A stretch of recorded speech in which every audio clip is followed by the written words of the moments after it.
Ay, boss! Kanin pa nga! Dito! Diyos ko, ito na naman itong mga to. Bubulos na naman. Singkarang sisiba kumain ang tatakaw. Pang 50 at ang kanin na nila to. Diyos ko. Hello again! Ito pa yung mga kanin nyo. Ayan, ayan. Ito pa. Okay. Ay, wait lang, boss. Dito pa pala sa kasama ko, mga 5 kanin pa. Tama na naman! Ang sisiba nyo kumain ng tatakaw nyo eh. Tirahan nyo naman yung iba, no? Baka maubusan. Parang mga hindi kayo nakain. Kanina pa kayo dito, ha? Diyos ko po, ang litsan, walang kabusugan. Uwi! Diyos ko, dito na tumira eh. Teka. Nasaan manager nyo? Ganito ba mga empleyado dito? Eto naman si Sir, hindi mabiro. May 3 kaban pa dun sila saing lang. Wait lang. Masyado ka naman seryoso masyado. Gusto nyo lahat ng kanin dito, iuwi nyo na. Ha? Wait lang, teka lang. Dadalhin ko dito pagkasaing, ha? Sige. Ay! Diyos ko! Sabaw na naman to, panigurado. Wala na nga sabaw, hingi pa ng hingi. Tignan natin ngayon. Hello, sir, again and again and again and again. Ito na po sabaw nyo. Yan. Oh, sarap niyan. Salamat.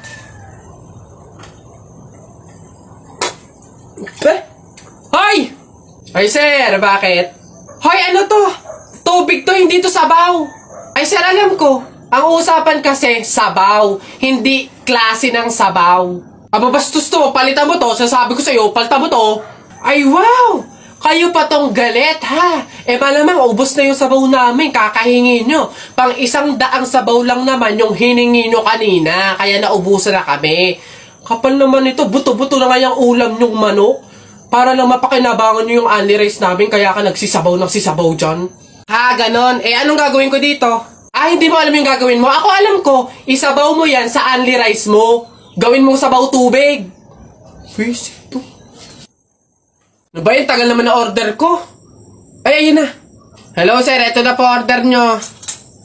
Oh, ayan. Oh, ayan. Okay na po, 812. Hoy, teka, halika. Ay, sir, ano yun? Bakit dito ako kakain sa daon ng saging? Paltan nyo to. Nasaan ba yung manager nyo? Tawagin nyo nga. Ay, sir, good day po. Ano pong problema dito? Yan kasing service crew nyo, dito ako papakainin sa dahon ng saging. Ay, sorry sir, mali yun na ibigay. Dahon ba yun ng saging? Mali, dito pala dapat. Yan. Sa plastic kayo kumain. Ababastos nyo ha, ano ba problema ha? Hindi ko kasi alam kung bakit dito nyo ako pinapakain sa mga to. Hindi mo alam, sir? Tignan mo yon. Ha? O, diba, CCTV? Ikaw lang naman yung lagi naming nahuhuling nangunguha ng mga plato namin. Hiyang-hiya naman kami sa'yo, ang kapal na mukha mo. Naubos na yung mga plato namin dahil sa'yo. Hindi ko alam kung bakit ang hilig-hilig yung manguha ng mga kasangkapan ng mga fast food chain. Tapos magtatanong ka pa kung bakit diyan ka namin pinapakain. Swerte mo pa nga may kakainan ka eh. Kainin mo yan. O basta mga pare, ganito ang plano ha. Kapag andun na tayo sa mga inasal, isang PM1 na only rice lang yung o-orderin natin. Isa lang ha. Tapos PM2 na hindi naman only rice. Makakatipid na tayo nun guys kasi doon sa order na only rice tayo, hihingi ng mga kanin. G? Okay? G. Oh, good day mga sir. Excuse me, order kami no? PM1 isa na only rice. Tapos, PM2 na hindi naman only rice, 3. Hoy kayo. Sinong maloloko nyo, ha? Wala na kayong maloloko dito. Alam na namin yung mga strategy nyo. Since mahal yung only rice, isang only rice lang yung o-orderin nyo. Tapos yung iba, mga mumurahin na. Ngayon, pag naubos yung kanin, tsaka nyo pupuntiryahin yung isang only rice lang na order nyo. Bubulos kayo ng bubulos, iisa lang naman yung in-order nyong only rice. Sinong maloloko nyo? Hindi. Simula ngayong araw na to, hindi na mangyayari yung ginagawa nyong ganyan. Kung sino lang yung umorder ng only rice, siya lang yung kakain ng madaming kanin. Ay, bawal ba yun? Oo, bawal na nga. Ngayon, kaya wag na kayong magtangkang magdaya-daya dyan mga abutan ng kanin nyo na yan dahil pababantayan ko kayo. Pasok! Kala nyo tignan natin ngayon. Hoy guys, wala na tayong kanin. Hindi tayo lahat pwedeng humingi ng kanin kasi isang only rice lang naman yung order natin. May nagbabantay pa. Hoy, nakikita at naririnig ko kayo ha? Tigil-tigilin nyo yung bulungan nyo at pandadaya nyo. Sabi ko sa inyo, kung sino lang yung umorder ng only rice, siya lang yung kakain ng madaming kanin ha?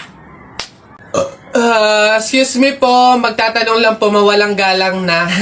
Wala po kasi kaming chicken oil dun sa table namin. Hihingi lang po sana ako. Ha? Chicken oil? Bakit? Dahil buto-buto na yung manok mo. Para saan? Para yun naman yung ulamin mo ng ulamin kapag bubulos ka na ng madaming kanin. Alam ko na yung mga strategy yung ganyan.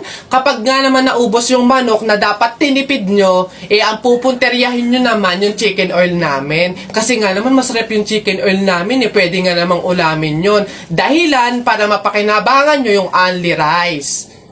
Alam ko na yan, wala na kayong mauuto dito.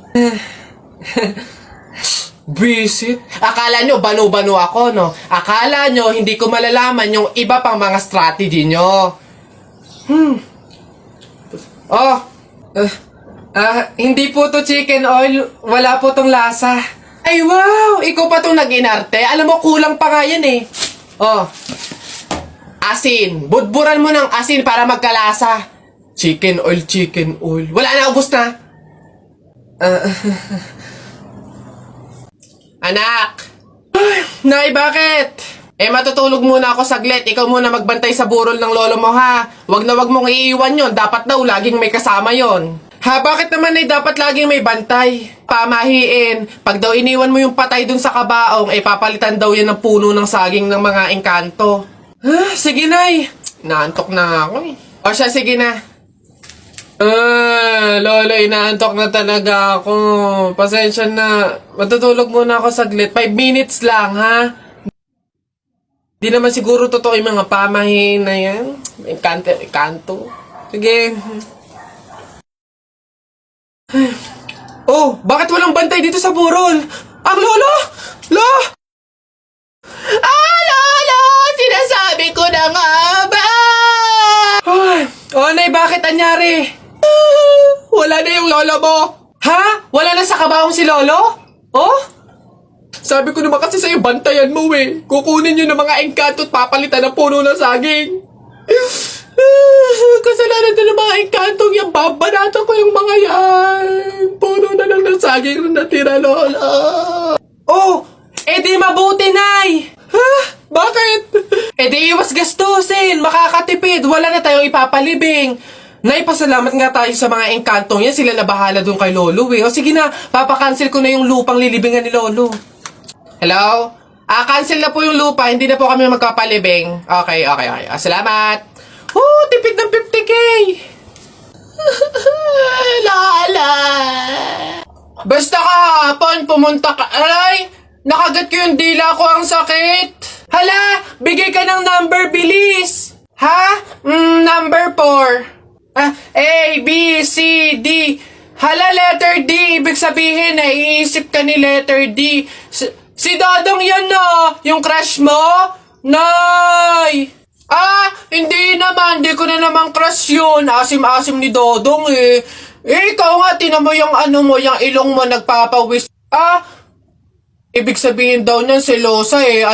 Nagsiselos ka siguro pag may kalarong iba si Mark Jun, no?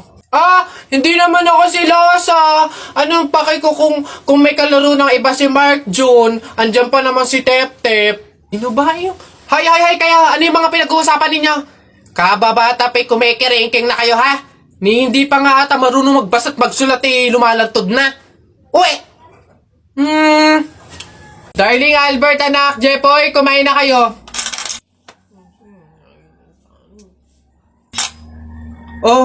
Anyari sa inyo? Bakit ganyan mga itsura nyo? Kasi darling, natalo kami nung pamilya ni Paring Kaloy dyan sa nauusong flip-top ng mga bata ngayon. Visit. Baka naman kasi hindi mo kinausap ng ayos. Tsaka, sa mga flip-top na yan, bakit ba naman sasali pa kayo sa mga ganyan? Away, bata lang yung mga ganyan eh. Tara nga kay Paring Kaloy, samahan nyo ako, kausapin natin na maayos. Maayos ha, mahinahon.